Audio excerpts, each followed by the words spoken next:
Good morning! Kaway-kaway sa mga lumaking probinsya katulad namin, kumakain din ba kayo ng ganito? Ang tawag dito ay ubod ng nyog.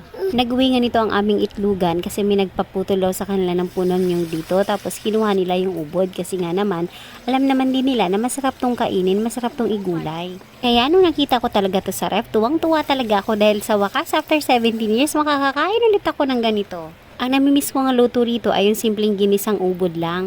Masarap na yun, manamis-namis. Kahit simple lang, walang halong kahit na ano pang karne, walang sahog.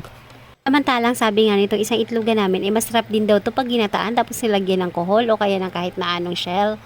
Di pa man ako nakakatikim ng ganong recipe nito, ini-imagine kung mukhang masarap nga dahil syempre ginataan.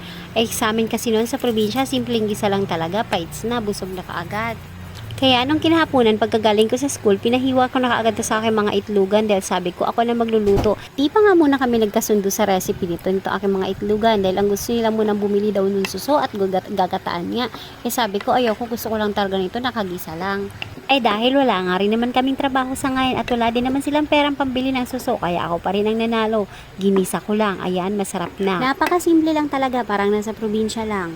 Nagisa nga muna ako ng sibuyas at bawang tapos ako nilagay itong ubod ng nyog na nakahiwa na. Maliliit lang pagkakahiwa kaya mabilis lang itong naluto. Tapos tinimplahan ko ng asin at paminta.